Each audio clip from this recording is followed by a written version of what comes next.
For the 5th year in a row, they forgot to invite me to Christmas dinner. So, I packed my bag and went to my cabin in the mountains, seeking peace, entirely alone. A week later, they showed up at my door with suitcases and everything, thinking they could just waltz in whenever they pleased, just like they always had.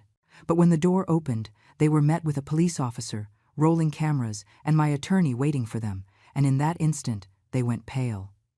I know what you're thinking. How did I get here? How did a 67-year-old woman, a grandmother, a widow, end up facing down her own children with the law on her side? Let me tell you from the beginning. It was Christmas Eve, December 24th, 6 in the evening. I was in my kitchen, apron on, preparing hot apple cider. The scent of cinnamon filled the entire house. I had picked up 24 gourmet pastries from Mrs. Higgins' bakery, and I even had a turkey with stuffing in the oven because Richard, my eldest son, always said it reminded him of his dad. The table was set white plates with gold rims, the linen napkins I inherited from my mother, and I even laid out the hand-embroidered tablecloth I only use for special occasions. I waited. 7 o'clock passed, then 8. My phone buzzed. A text from my neighbor, Stella. Margaret. I saw they posted photos on Facebook.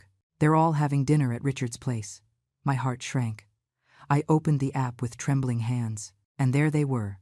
Richard, his wife Vanessa, my 2 grandkids, my youngest son Ethan, and his partner, all smiling in front of a table loaded with food. Wineglasses raised, laughter, hugs. Without me. Again. It wasn't the first time. It was the 5th. 5 Christmases in a row where they forgot to tell me. 5 times I ended up alone, surrounded by food that no one would come to eat. I sat at the empty table. I turned off the lights on the tree. And I cried in silence, the way I had learned to cry in the 8 years since I became a widow. But in the middle of those tears, something shifted. I wiped my face. I stood up, and I walked toward my bedroom with steady steps. I pulled a suitcase out of the closet. An old brown leather weekender bag my husband used for business trips. It still smelled like his cologne. I started packing. Clothes, medication, documents, and a green velvet box I kept in the back of the wardrobe. A box no one knew existed. A box full of papers that told the truth about everything.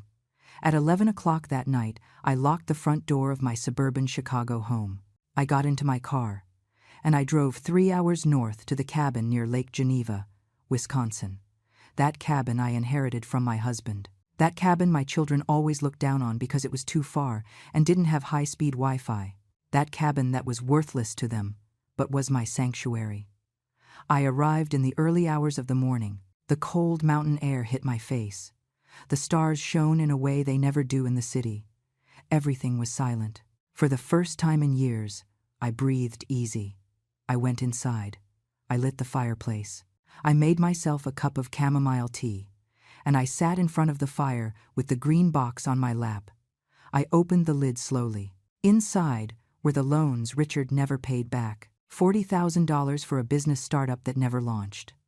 $25,000 Vanessa begged for to cover urgent debts that I later found out were online gambling losses. $60,000 Ethan needed for a down payment on a condo, but used to backpack through Europe with his partner. There were also the deeds to my properties, the original will, and something else, copies of text messages and emails where they plotted to have me declared incompetent so they could take everything. Because I wasn't stupid. I never was. I had just been too much of a mother.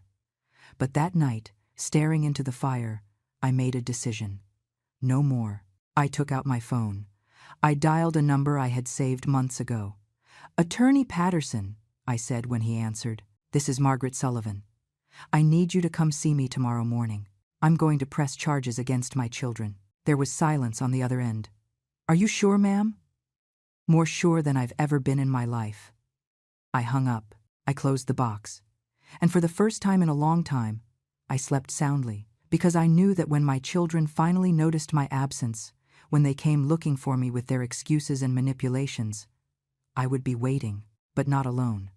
And what happened a week later changed everything forever. If you want to know how this story took a turn nobody expected, subscribe to the channel, because what comes next will leave you speechless.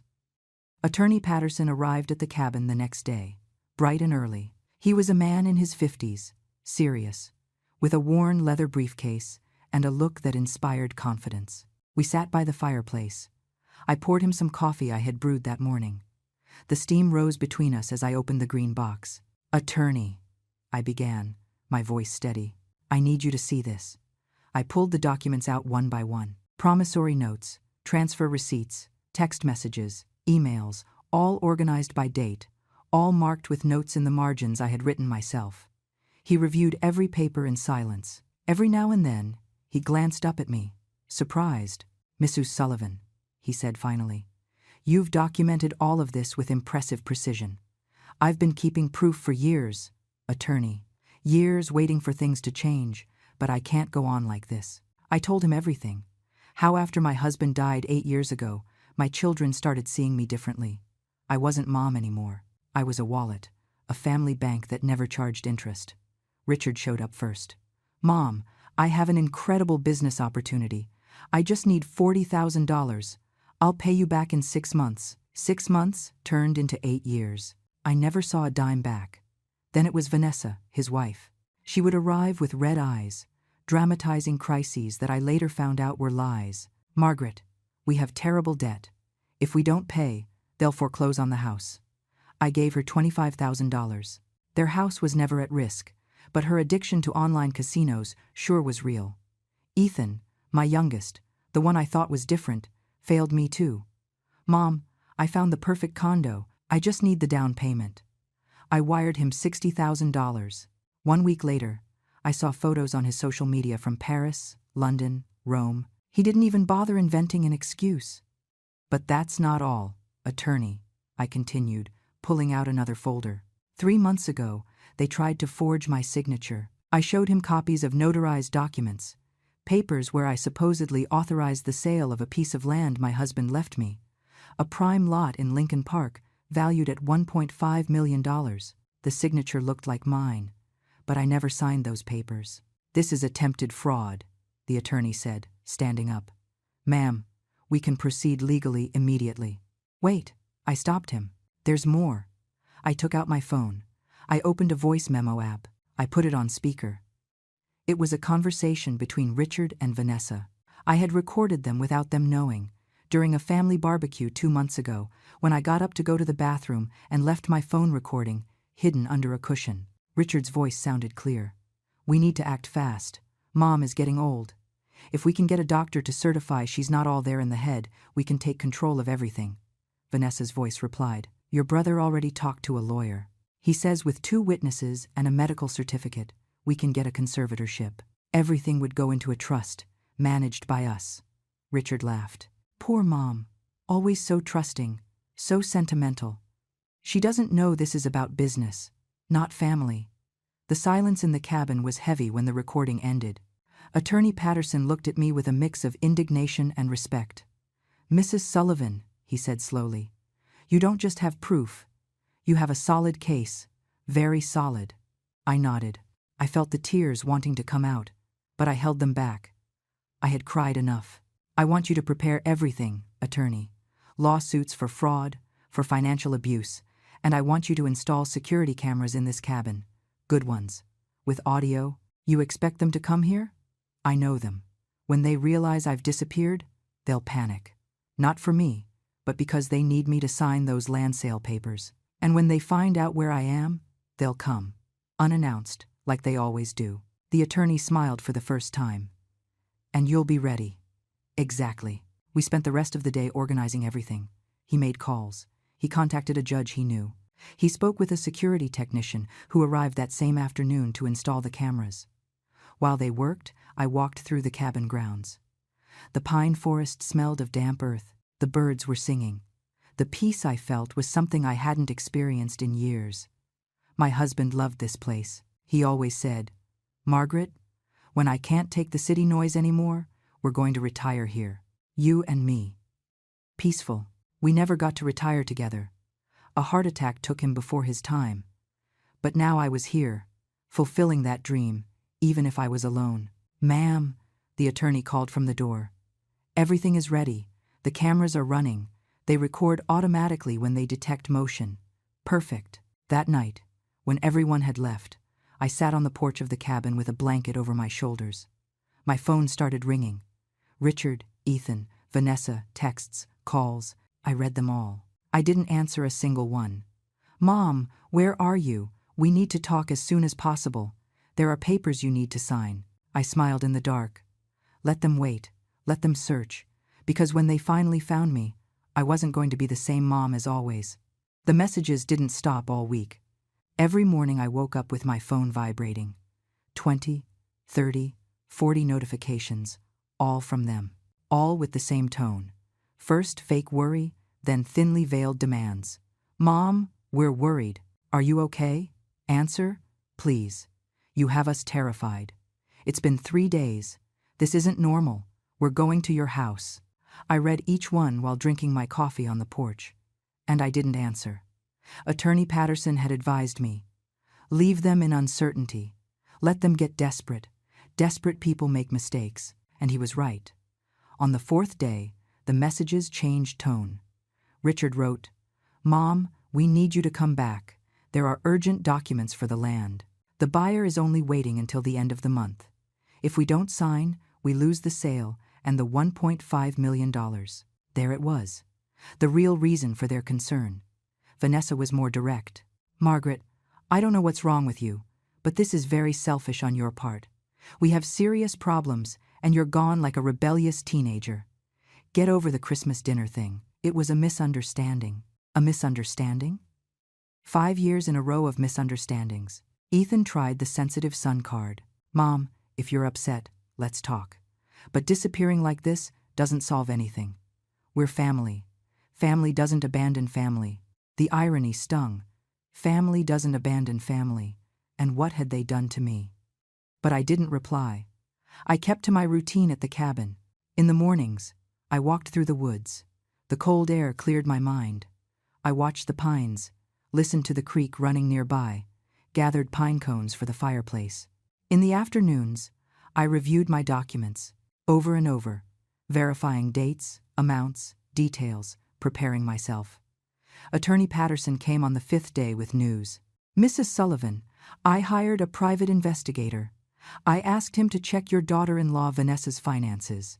He pulled out a folder. Inside were bank statements, screenshots, transaction logs.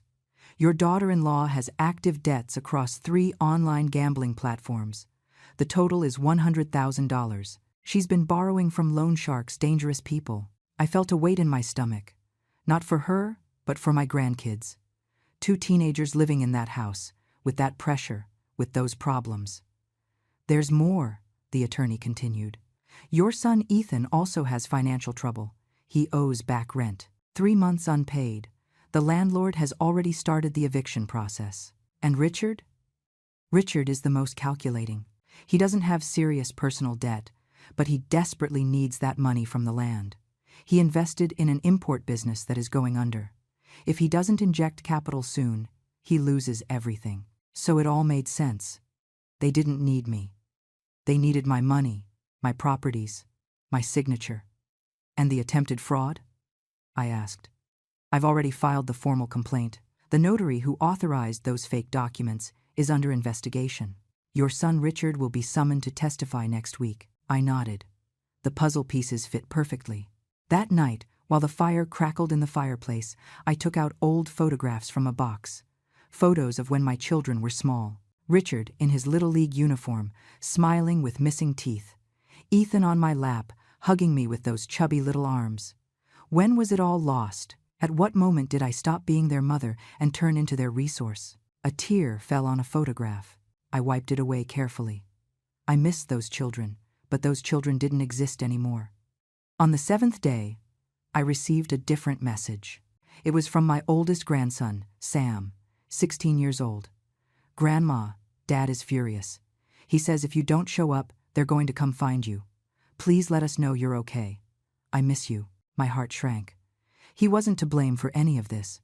For the first time all week, I replied to a message, but not to Richard, not to Ethan, not to Vanessa, to Sam. "I'm okay, sweetheart. I just needed time for myself. I love you very much." His reply was immediate. When are you coming back? Soon. But when I come back, things are going to be different. He didn't understand what I meant, but he would. Soon everyone would understand. That same night, Richard wrote the message I was waiting for. I know where you are, Mom. We're heading there tomorrow. All of us. We need to talk in person, and you're going to sign those papers. The drama is over. I read the message 3 times. I walked to the window. The security cameras blinked with their little red lights in the darkness. Everything was recording. I called Attorney Patterson. They're coming, I said simply. Are you ready?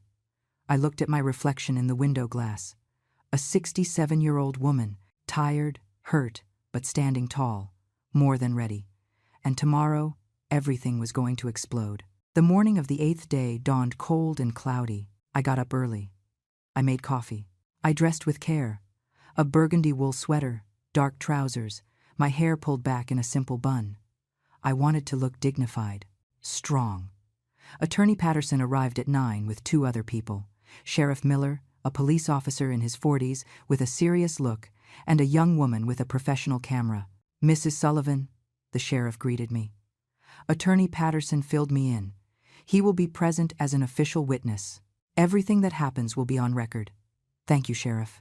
Miss Fernandez, he pointed to the young woman, will document everything on video. It's protocol in these cases. I nodded. My heart was beating fast, but my mind was clear. We went over the plan one more time. The exterior cameras were already recording. The professional camera would capture everything from the inside. The sheriff would remain visible from the start. No surprises. Everything legal. Everything documented. What time did you say they'd arrive? Asked the attorney. Richard wrote that they'd leave early. From the city, it's 3 hours. I estimate between 11 and 12. We waited. I made more coffee. I checked the documents one last time.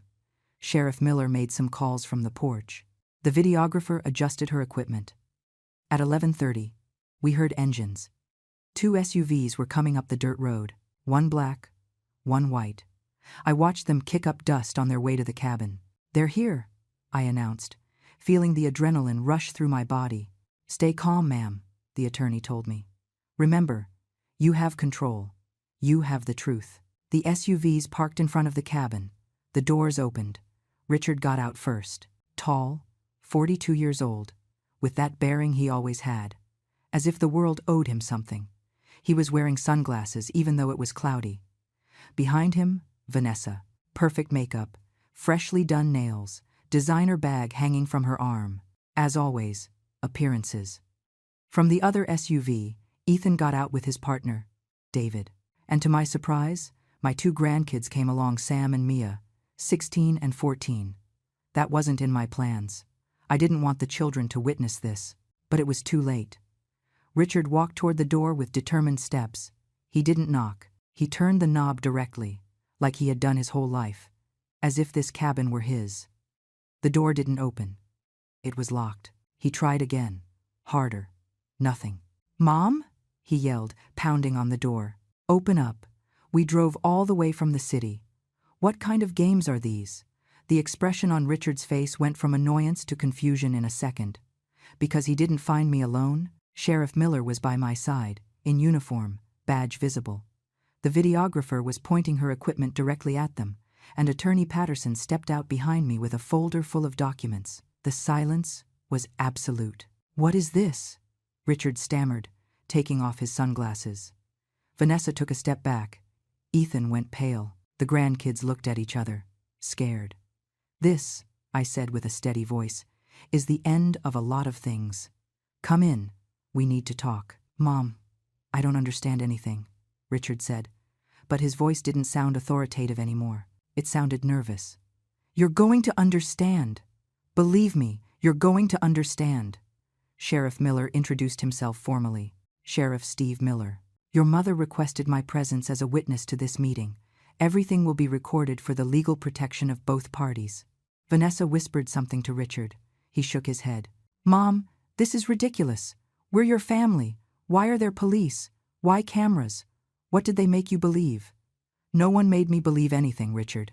On the contrary. I finally opened my eyes. Ethan tried to approach. Mom, If you're upset about Christmas, we're sorry. Seriously, it was a mistake. But this is too much. A mistake?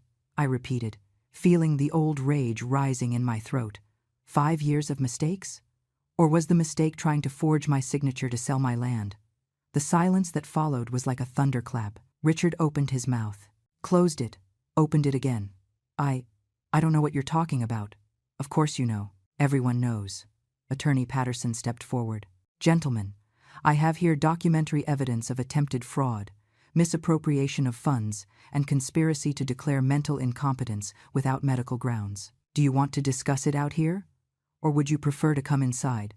Vanessa cracked first. Richard, let's go. This is a trap. Nobody is leaving, the sheriff said with quiet authority. Not until the situation is clarified.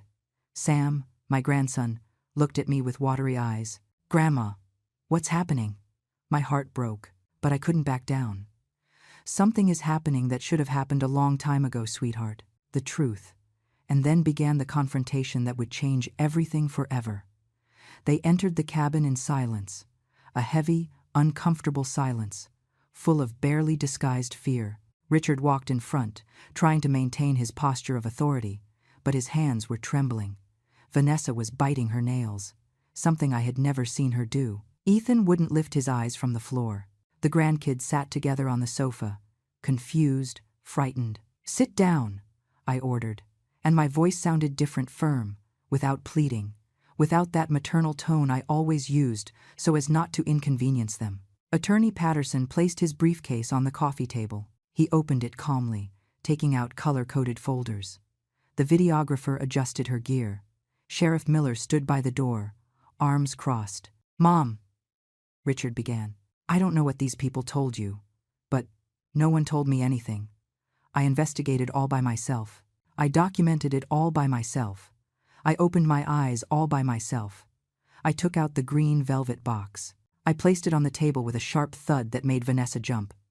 Do you know what this is? I asked, looking at them one by one. No one answered. It's the truth you thought I would never discover.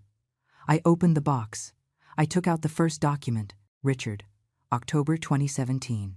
You asked me for $40,000 for an import business. You told me you'd pay me back in 6 months with interest. You signed this promissory note. I showed him the paper. His signature was there, clear, indisputable. 8 years have passed. I never saw a dime. Mom, the business didn't work out. I already explained that to you. You didn't explain anything. You disappeared for 2 months, and when you reappeared, you acted like it never happened. I pulled out another document. Vanessa, March 2019. You begged me for $25,000. You said you had a debt with the bank, that they were going to foreclose on the house. You cried. You hugged me. You told me, Margaret, you are my salvation. Vanessa went rigid. I hired a private investigator. Do you know what he found? I took out the bank statements the attorney had given me, that there was never a foreclosure risk, that you spent those $25,000 at online casinos, and that today you owe $100,000 to loan sharks? Dangerous people, Vanessa. So dangerous they are threatening your family. She stood up abruptly. That's a lie. You have no right to investigate me. Sit down, Sheriff Miller said with a calm but authoritative voice. Vanessa sat down, trembling. I turned to Ethan, my youngest son, the one who was always more affectionate, the one I thought was different. Ethan, June 2020. You asked me for $60,000 for the down payment on your condo.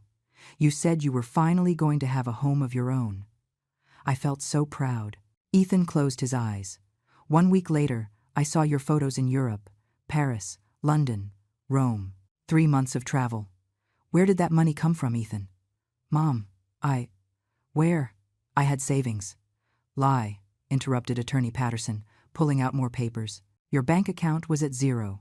The only large deposit was the transfer from your mother. That money funded your trip, and today you owe 3 months of rent. Your landlord started the eviction process 2 weeks ago. David, Ethan's partner, looked at him in disbelief. Is that true? Ethan didn't answer. He just buried his face in his hands. Sam, my grandson, stood up. Grandma, I don't understand. Did Dad steal from you? Sit down, Sam, Richard ordered.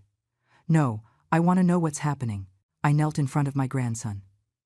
I took his hands. Sweetheart, your parents didn't rob me at gunpoint, but they lied to me.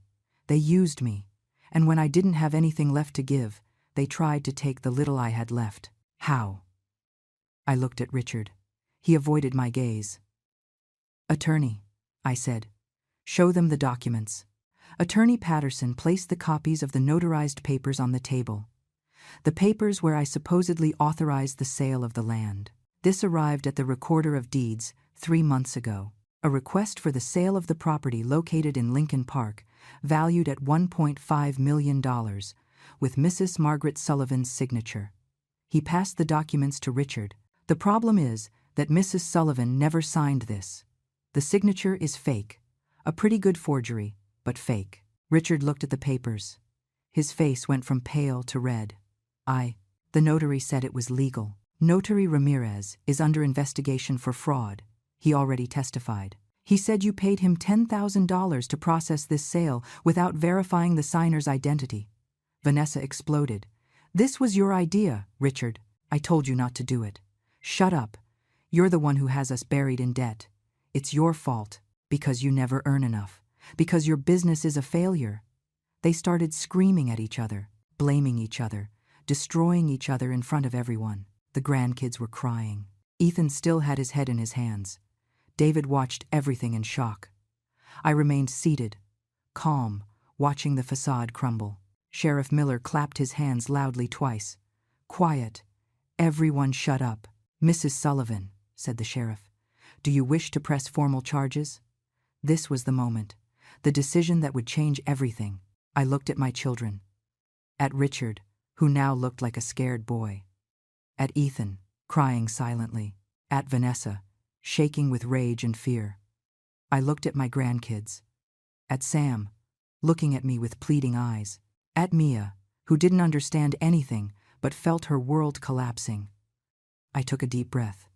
Before answering that, I said slowly, I want you to hear something. I took out my phone. I opened the recording app.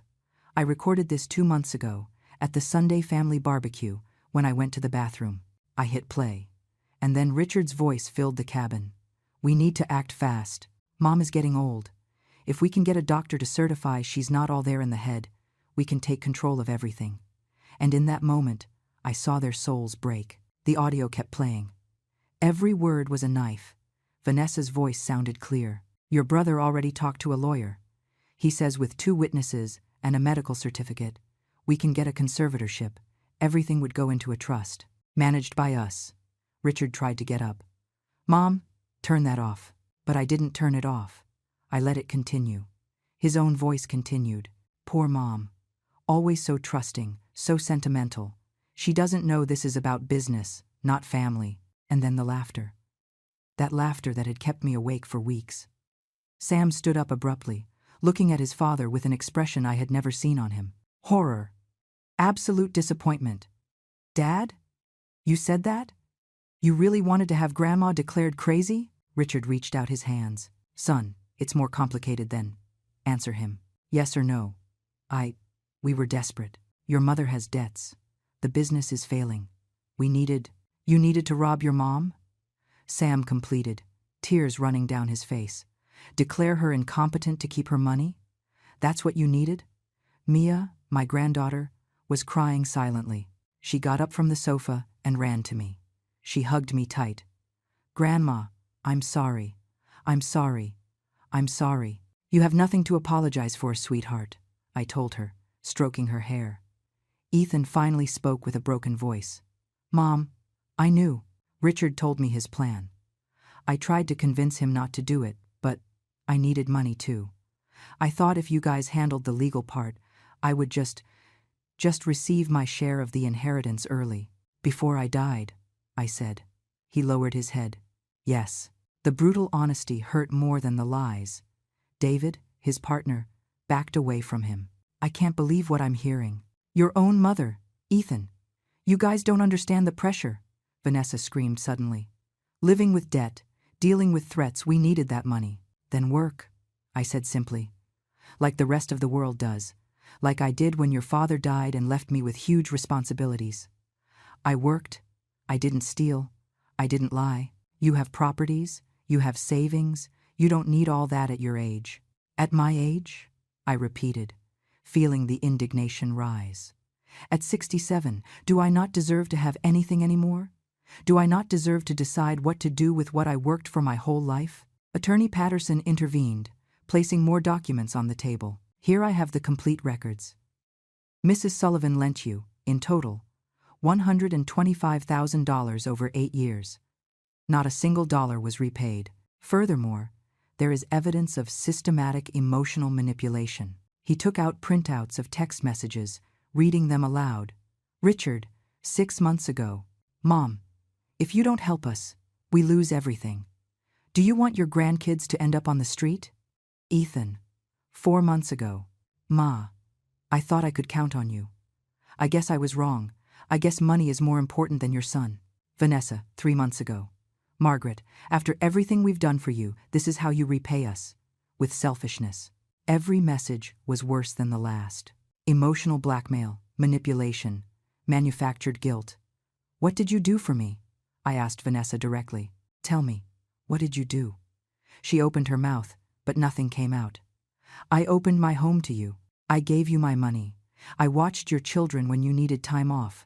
I cooked for your parties. I kept your secrets. I forgave your forgetfulness. And when I had nothing left to give, when you had squeezed me to the last drop, you wanted to take the only thing I had left, my dignity. My voice cracked on the last word, but I didn't cry. I had cried enough in my life. Sheriff Miller checked his watch. Mrs. Sullivan, I need you to decide. Do you press criminal charges, or do we reach a family settlement? Everyone looked at me, waiting, fearing. I looked at Richard. He avoided my eyes. I looked at Ethan. He was begging me silently. I looked at Vanessa. She hated me. I could see it in her glare. And I looked at my grandkids, Sam and Mia, 2 innocent teenagers trapped in their parents' poison. I want to make a proposal, I said finally. Attorney Patterson tensed up. Ma'am, remember that I know, attorney. But I want them to decide. I stood up. I walked to the window. Outside, the pines swayed in the wind. Everything was peace out there. Everything was war in here. I have 2 options for you, I began. Option 1. I press formal charges. Richard faces accusations of attempted fraud. Vanessa too. Ethan, for complicity. All 3 of you could end up with criminal records, possibly jail time. I heard sobs behind me. I didn't turn around. Option 2. We resolve this as a family, but on my terms, and they are non-negotiable. What terms? Richard asked with a weak voice. I turned to face them. First, you pay back every cent I lent you, the full $125,000. You can do it in monthly payments over 5 years, but you pay it all back. Mom, that's impossible. Do not interrupt me. Second condition, temporary restraining order. 3 years without direct contact, except for supervised occasions or real emergencies. I need space. I need to heal. Vanessa scoffed. That's absurd. Third condition, mandatory family therapy. All 3 of you, individual and group, with a psychologist I choose. You will pay for it. And what do we gain? Vanessa asked with sarcasm. I stared right at her. You gain not going to jail. You gain your children not growing up visiting you behind bars. You gain a chance to learn how to be decent human beings. The silence was absolute. Fourth and final condition, I continued, feeling my voice strengthen. You lose any right to my inheritance. Everything I have will go to a foundation I'm creating for elderly women who are victims of family abuse, and a trust for Sam and Mia, which they will receive when they turn 25. You can't do that, Richard yelled. Yes, I can. It's my money, my life, my decision. And then I gave them 60 seconds to choose their fate. 60 seconds, I repeated, looking at the clock on the wall. Decide now. Sheriff Miller took out his notebook, ready to note the decision. The videographer kept recording every gesture, every tear, every moment of desperation. Richard looked at Vanessa. She was shaking her head, furious. Ethan stared at the floor, hands trembling. "This is insanity," Vanessa said. "You are blackmailing us." "No," I corrected calmly. "I am giving you a way out, something you never gave me. But $100,000, where are we going to get that kind of money? From the same place you thought you'd get the $1.5 million from the land. From work, from effort, from living within your means." 30 seconds, announced Attorney Patterson. Sam approached his father. "Dad, accept it, please. I can't watch you go to jail." Mia was still hugging me, crying silently. Richard closed his eyes, his jaw tightened. I could see the internal struggle, pride against survival. 15 seconds. "Okay," Ethan shouted suddenly. I accept everything. I'll pay the money back. I'll go to therapy. Whatever is necessary. Just I don't want charges."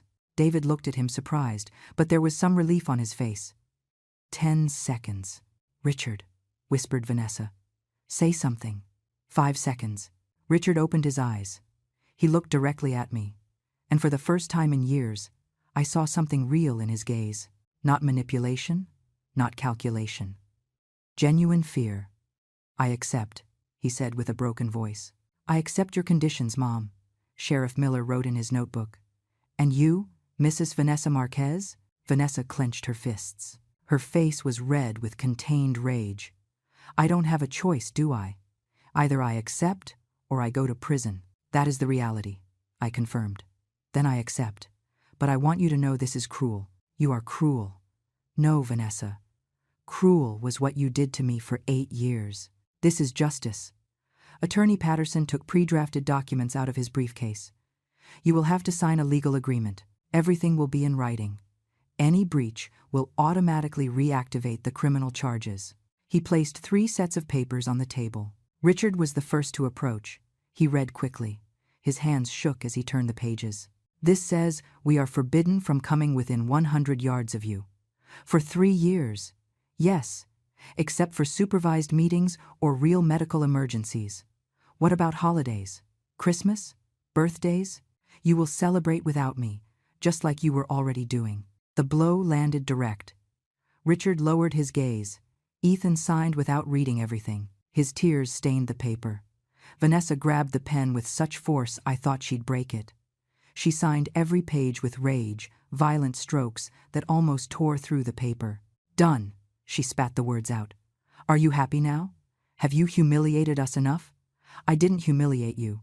You humiliated yourselves with your actions." Attorney Patterson collected the signed documents. "Sheriff, can you certify as a witness?" "Of course." The sheriff signed too, officially sealing the deal. Sam was still looking at his father with a devastated expression. "Dad, did you really do all that? Did you really plan to have her declared incompetent?" Richard tried to approach his son, but Sam stepped back. "Don't touch me. Right now, I don't want you to touch me. Son, please, you lied to me. For years you told me Grandma was complicated, that she was difficult, that she exaggerated, and all this time it was you. You were the problem." Mia pulled away from me and walked toward her mother. "Mom, is the casino thing true? Is it true we have debts?" Vanessa didn't answer. She just looked away. "Mom?" "Yes," she finally admitted, with a hard voice. "I have problems, but that doesn't give your grandmother the right to destroy this family." "I didn't destroy anything," I said firmly. "You guys had already done that job long before today." Attorney Patterson packed all the documents into his briefcase. "The first payment must be made on February 1st. It is roughly $900 a month for you, Richard, and varying amounts for the others, over 60 months. The transfer details are in the agreement." "And therapy?" asked Ethan with a weak voice. "I will send you the psychologist's details. The first session must be within 2 weeks. If you miss 3 consecutive sessions, the deal is void." Richard ran his hands through his hair, desperate. "How are we going to pay all this? The business is broke, Vanessa's debts. That is no longer my problem," I said simply. "You created this mess. You fix it. But we're your family. Family doesn't steal. Family doesn't betray. Family doesn't plan to destroy its own members." Sheriff Miller cleared his throat. "Mrs. Sullivan, is there anything else you need?" "Yes, for them to leave. We're done here." Vanessa was already walking toward the door. Let's go. I can't stand another minute in this place. Richard grabbed his jacket. Ethan wiped his tears, but Sam and Mia stood still. Grandma, said Sam with a trembling voice, are we forbidden from coming too? My heart shrank. Those kids weren't to blame for anything. You can visit me whenever you want, my loves. You are innocent in all of this. Really? Asked Mia with hope. Really? In fact, I looked at the attorney. I want it made clear in the agreement that the grandkids can visit me freely, with or without their parents. It will be noted, confirmed Attorney Patterson. Sam ran to me and hugged me tight. I'm sorry, Grandma. Sorry for not realizing sooner what was happening. You don't have to apologize for anything. You're a good boy. Richard watched the scene from the door with an indecipherable expression. Sam. Mia. Let's go, he ordered. In a minute, Dad, Sam replied, not letting go of me. And in that moment, Richard understood he had lost something more than money or property. He had lost the respect of his own children. Vanessa was already in the SUV, honking the horn impatiently. But Richard remained standing in the doorway, motionless, looking at me with an expression I hadn't seen in years. Vulnerability. Mom, he said finally with a hoarse voice. I never wanted us to get to this. But we did. Because of your decisions. Because of your lies. He was desperate. The business. I lost so much money. The suppliers scammed me. Imports got delayed. Clients canceled. Everything fell apart in months. And your solution was to rob me? It wasn't going to be robbery. I thought that. I thought with the money from the land I could save everything. Pay you back what I owed. Start over. Lie, interrupted Attorney Patterson. The emails we have show you plan to split the money 3 ways. Nothing was earmarked to pay Mrs. Sullivan back. Richard closed his eyes, trapped in his own lie. Ethan was still sitting on the sofa, head in his hands. David was by the window, arms crossed, processing everything he had heard. Ethan, I said, looking at my youngest son, look at me. He lifted his gaze slowly. His eyes were red, puffy. Why? You were the one who always talked about honesty, values, being different from your brother. Why did you do the same to me? Because I'm weak, he admitted with a broken voice. My whole life I've been the little brother, living in Richard's shadow. When he told me his plan, I saw a chance to finally have something, to not be the one who always needs help, and you felt strong robbing me? I didn't rob you. I just was going to receive my share of the inheritance early. You were going to receive your share when I died, I said. Did you want me to die, Ethan? No, of course not, Mom. Then what did you want? Because you planned to declare me incompetent. That meant locking me up somewhere, taking away my freedom, treating me like I was already dead while I was still alive. The silence was crushing. David spoke for the first time. Mrs. Sullivan. I didn't know anything about this, I swear. If I had known, I would have stopped Ethan. I know, David. It shows you're a good person. I wish my son would learn from you. Ethan sobbed harder. Sam and Mia were still by my side. Mia took my hand. Grandma, can I ask you something? Whatever you want, sweetheart. Why did you never say anything? Why did you put up with it for so long? I took a deep breath. It was a question I had asked myself 1,000 times. Because I was afraid of being left alone, afraid that if I confronted them, I'd lose them forever. I preferred to endure the pain than to live without family. And now I understand that solitude with dignity is better than company with humiliation. Mia hugged me tighter. Sheriff Miller checked his watch. Folks, it's time to leave. The agreement is signed. The conditions are clear. Richard finally moved toward the door, but before leaving, he turned one last time. Mom, I know you think I'm a monster, but I want you to know that I do love you, in my clumsy, wrong way. But I love you. I looked him in the eyes. Love isn't just words, Richard. Love is actions, and your actions showed me the exact opposite. He flinched, as if I had hit him. The 3 years of distance will give you time to think about that, time to understand the difference between wanting and truly loving. Richard nodded slowly and walked out. Ethan got up from the sofa, trembling. Mom, I'm going to comply. I swear. I'm going to pay everything. I'm going to go to therapy. I'm going to change. I hope so, for your sake, for the sake of David who loves you despite your mistakes. David came over and gave me a hug. Thank you for not destroying him completely. I'll help him be better. I know you will. Ethan and David left together. Only Vanessa remained in the SUV, furious, honking, non-stop. Sam sighed. We have to go. Mom is losing it. I know. Go. But remember, this door is always open for you. Can we come next weekend? Asked Mia. Of course. I'll make your favorite enchiladas or lasagna, I corrected myself, smiling. The two hugged me one last time and ran toward the SUV. The two vehicles started up. I watched them disappear down the dirt road, kicking up dust in their wake. When the sound of the engines faded completely, I remained standing on the porch, breathing the fresh mountain air. Attorney Patterson came up beside me. Mrs. Sullivan, you were very brave today. I didn't feel brave. I felt destroyed. But you did it, and that's what matters.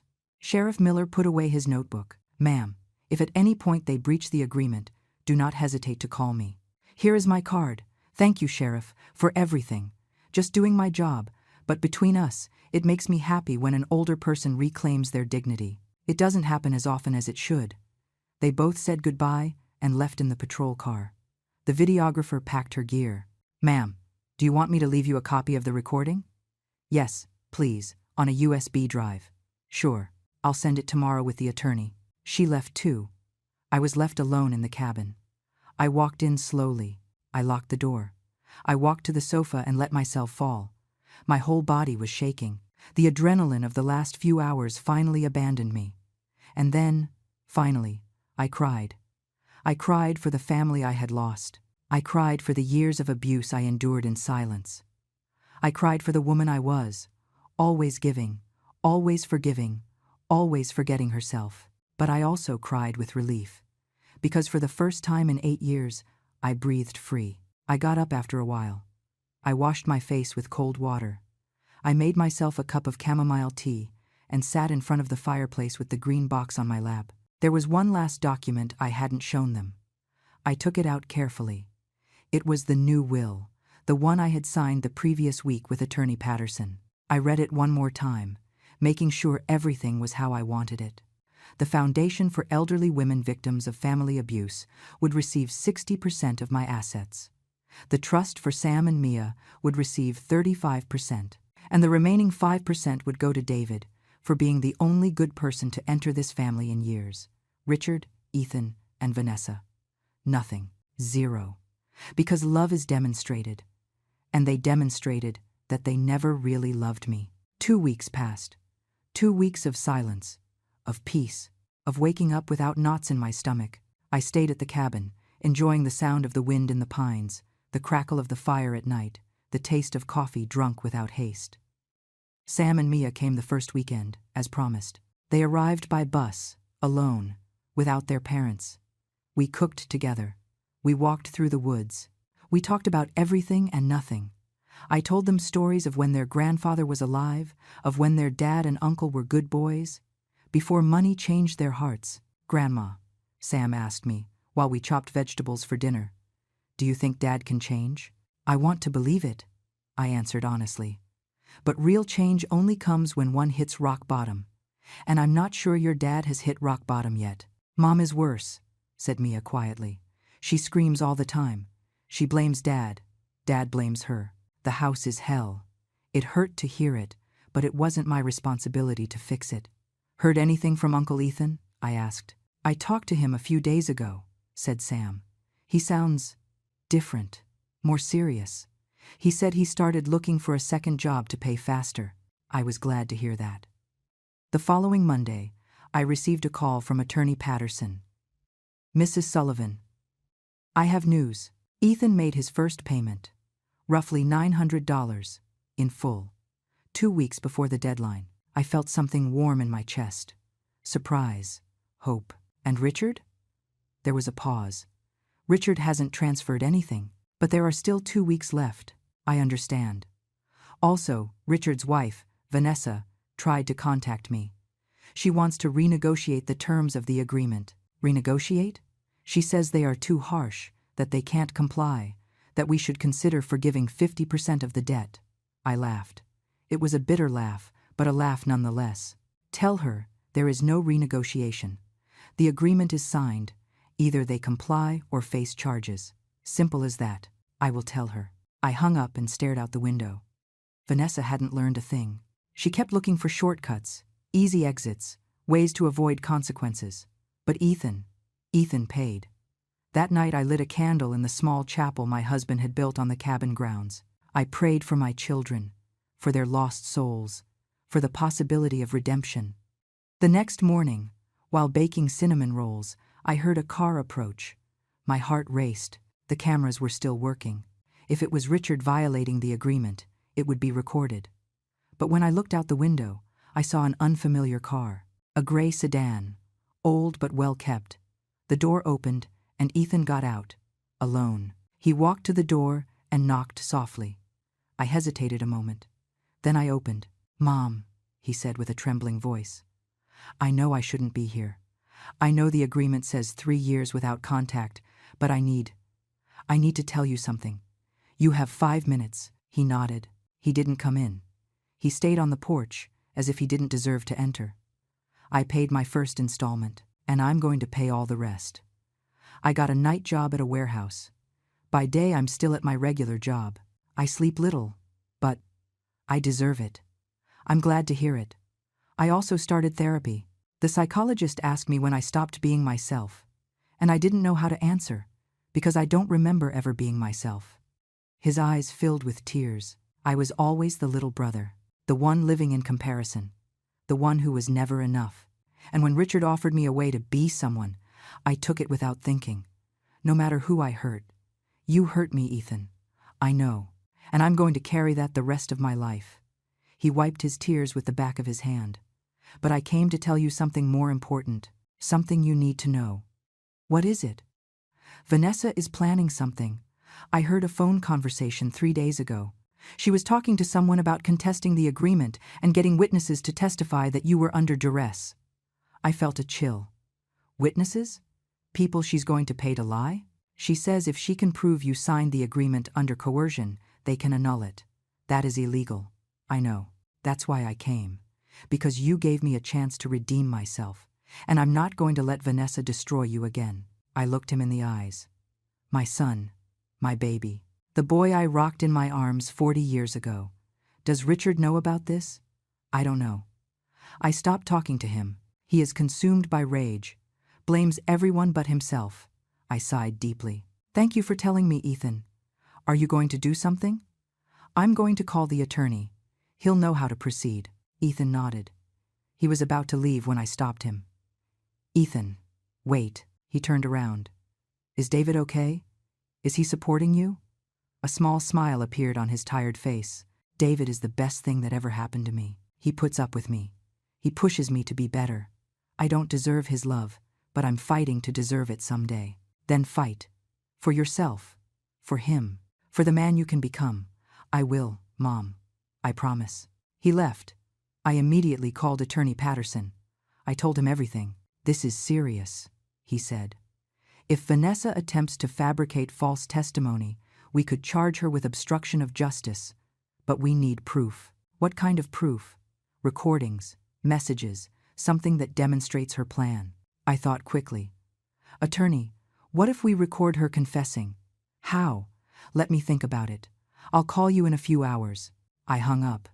I paced the cabin thinking. Vanessa was impulsive, arrogant. If she thought she could manipulate the situation, she would try. I picked up my phone and called Sam. "Grandma, everything okay?" "Yes, sweetheart. I need to ask you a favor. It's important. Whatever you need." "Does your mom still use her phone for all her important calls?" "Yes, all the time." "Why?" "Because I need you to help me get something, and I know what I'm going to ask is hard. But..." "Grandma," Sam interrupted me with a firm voice, "if it's to protect you from Mom, I'll do it. Mom is out of control. Even Mia is afraid of her. Is it that bad? Worse. Yesterday she smashed plates because Dad wouldn't ask you to cancel the agreement. She screamed that you had poisoned us against her." My heart shrank. "Okay, This is what I need. I explained the plan. It was risky, but necessary, because Vanessa was about to learn that I was no longer the naive mother-in-law she could manipulate. I was a woman who had woken up, and this time, I would get there first. The plan was simple but required perfect timing. Sam would wait for a moment when his mother was distracted.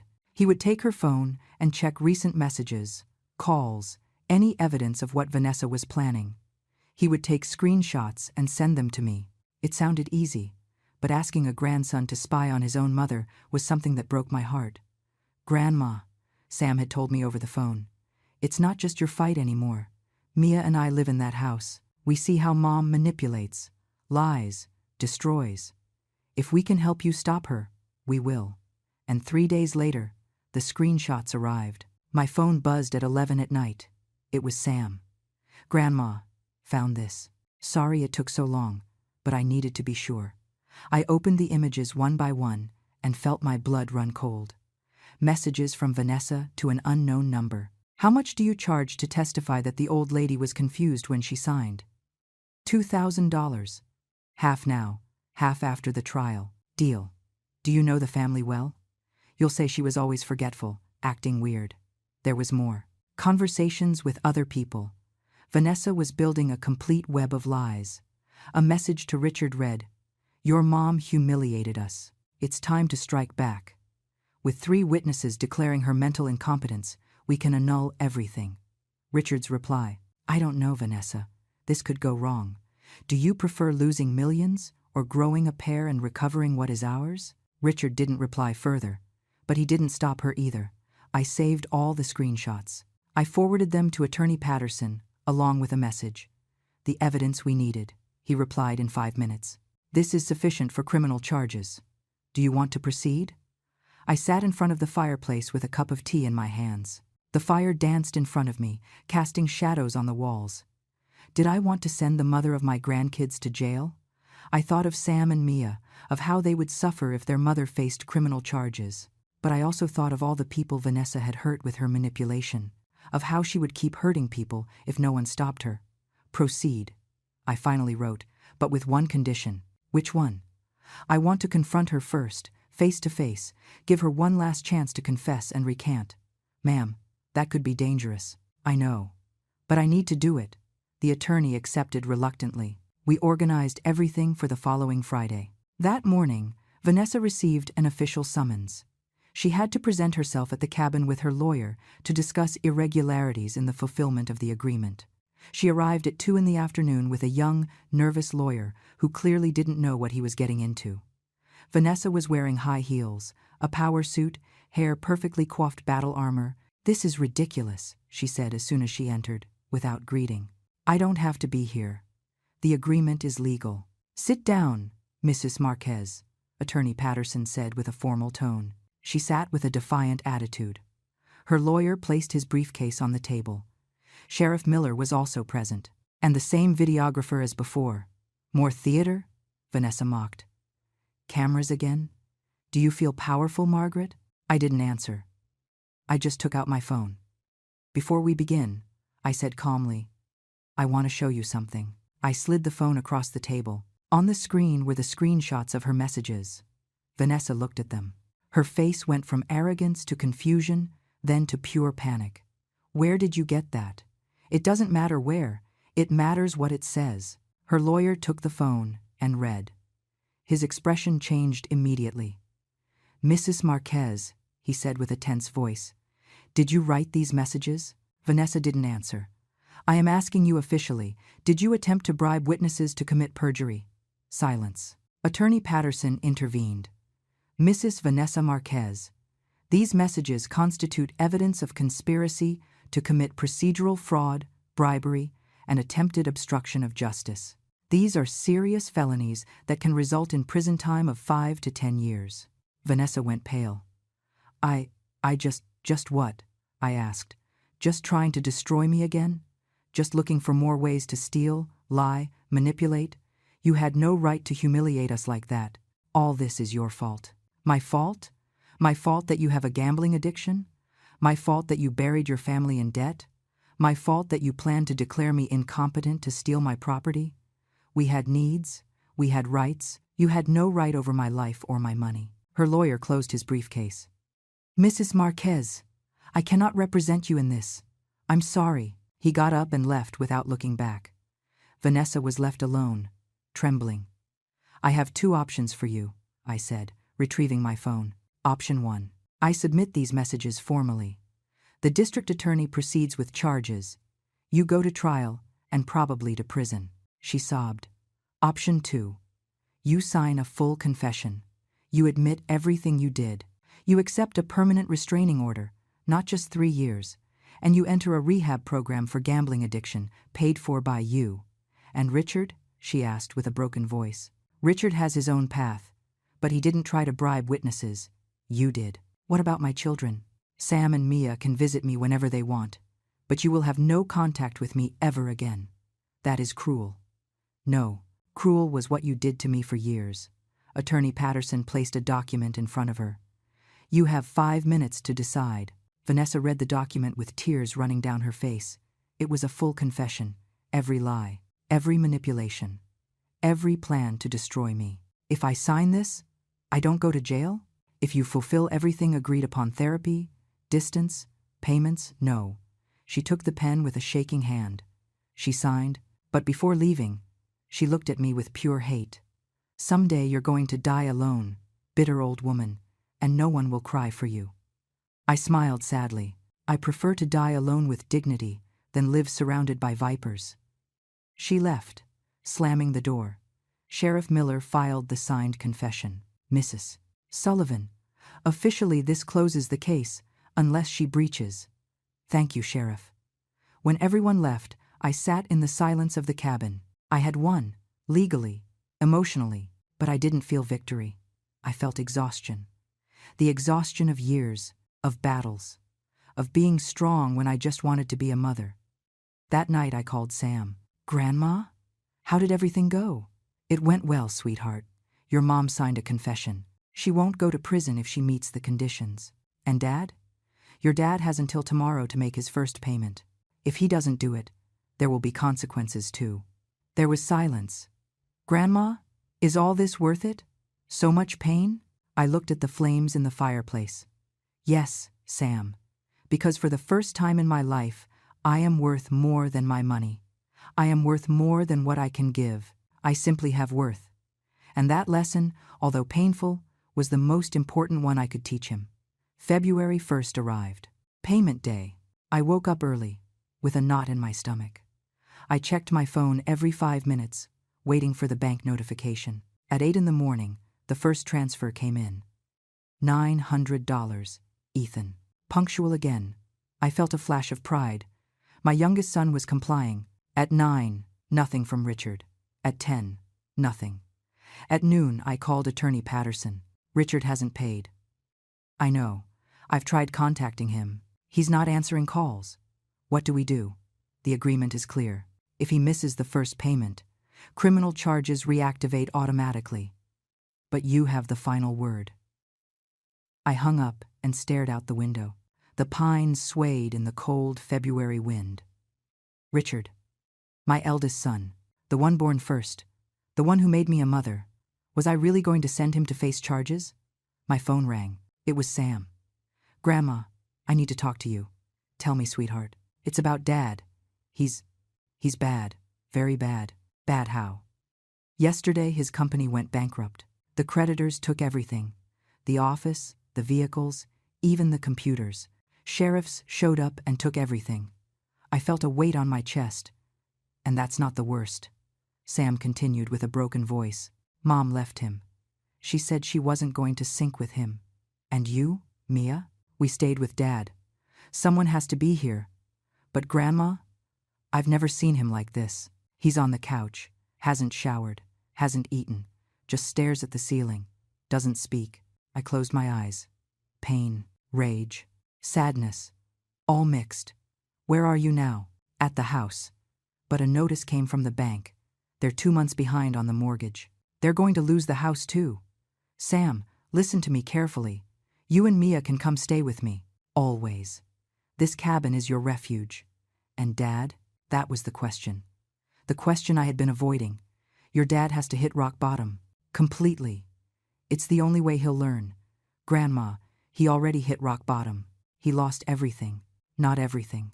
He still has you. Sam sobbed on the other end. I don't know what to do. Come tomorrow. All three of you. Your dad too. Really? Really. But under my conditions. I hung up and called Attorney Patterson. Attorney, do not reactivate the charges. Yet. Ma'am, give me 3 days. Just 3 days. All right. But after that, legally I must proceed. The next day, Richard arrived with his children. He got out of a borrowed car, clothes wrinkled, days of stubble, deep circles under his eyes. He wasn't the arrogant man who had arrived weeks ago. He was a ghost. Sam and Mia entered first. Richard stayed outside, as if he didn't deserve to enter. Come in, I said from the door. He entered slowly, not meeting my eyes. Sit down. He sat on the sofa. The kids went to the kitchen, giving me space. I made coffee. I poured him a cup. He held it with shaking hands, but didn't drink. I lost everything, he said finally with a hollow voice. The company, the savings, the house, my wife, everything. And now what? I don't know. Honestly, I don't know. Are you going to blame me? He lifted his gaze for the first time. His eyes were red, empty. No, I can't blame anyone else anymore. It was my fault. It was all my fault. It was the first time I heard him admit it without excuses. Do you know what your biggest mistake was, Richard? Trying to rob you? No. Your mistake was believing that money made you someone, that having more gave you value, that owning things was the same as being someone. He lowered his head. Your dad taught you to work hard. I taught you to be honest. But at some point you decided those lessons didn't matter, that there were shortcuts. I'm sorry, Mom. I know it's not enough, but I'm sorry. It's not enough, but it's a start. He took a sip of coffee. He was trembling. I have no way to pay you. I have nothing. I know. So what do I do? Go to jail? I took a deep breath. This was the decision I had been postponing. I have a different proposal. What? I forgive the entire debt, the $40,000. You don't have to pay me back. Richard lifted his head sharply, confused. What?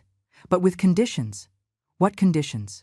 First, you come live here, at the cabin. With me, you and the kids. What? Second, you work. There is a lumberyard half an hour from here. The owner is an acquaintance of your dad's. I called him. He'll give you a job, physical work, hard, minimum wage. Richard blinked, processing. Third, you go to therapy. Every week, no exceptions. For how long? 1 year. You live here, you work, you go to therapy, you save every dollar. At the end of the year, if you fulfill everything, I help you start over. A small investment for an honest business. Small, humble. I don't understand. Why would you do this? I got up and walked to the window. Because I'm still your mother, and mothers don't abandon, even if their children abandon them. Richard broke. He cried like he hadn't cried since he was a child. Deep, gut-wrenching sobs of years of arrogance falling away. Sam and Mia came out of the kitchen and hugged him. Dad, Mia said, crying, everything is going to be okay. I don't deserve this, Richard sobbed. I don't deserve your forgiveness. You're right. You don't deserve it. But I give it to you anyway, because that is real love, not by merit, by grace. That night we had dinner together in the cabin. Hot soup, fresh bread, steaming hot chocolate. Richard ate in silence, still processing everything.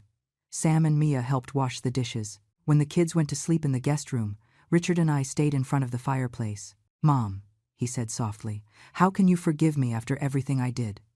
I didn't say I forgave you completely. I said, I'm giving you a chance. What's the difference?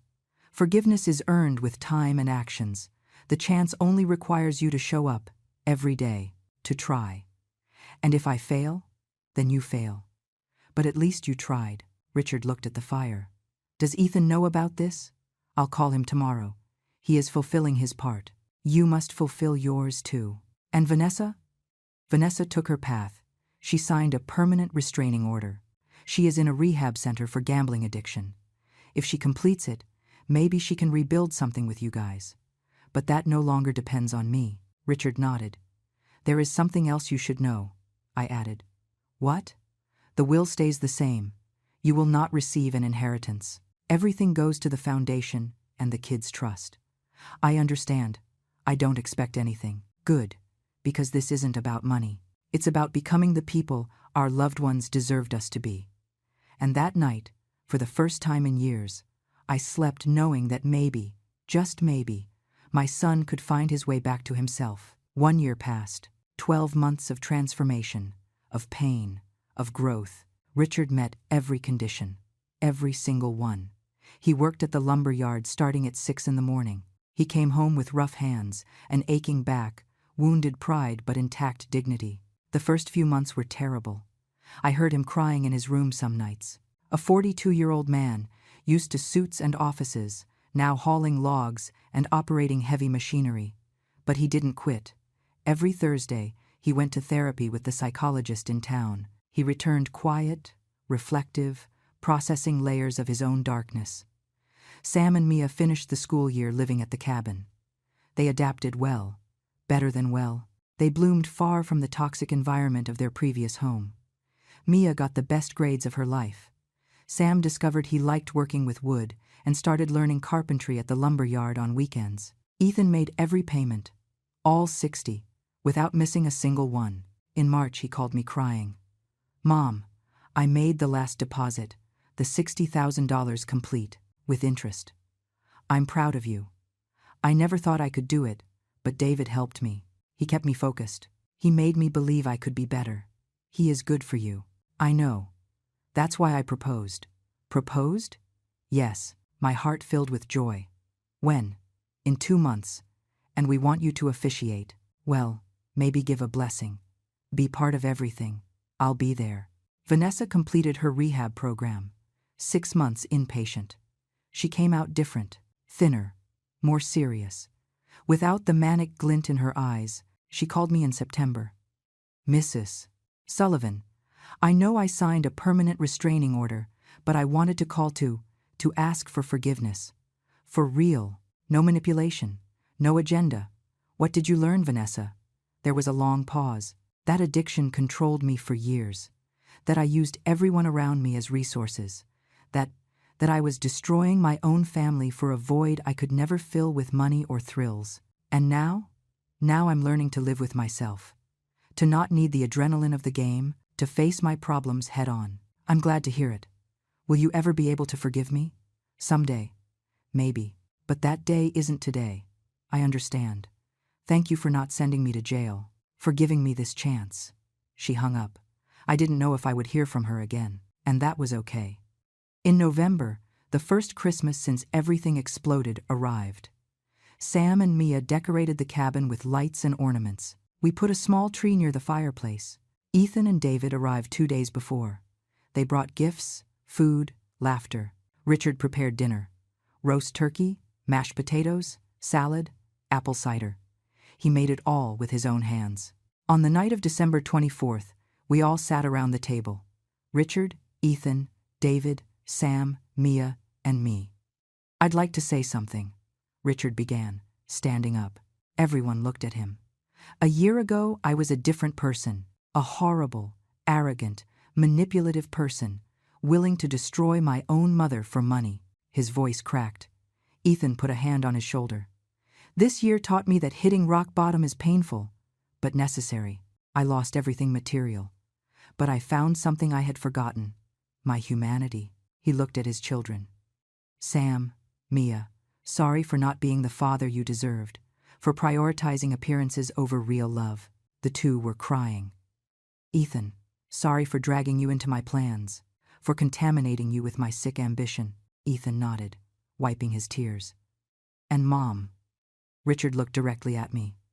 Sorry for forgetting who you were, for seeing you as a resource and not as the extraordinary woman who gave me life, raised me, loved me, even when I didn't deserve it. He knelt in front of me.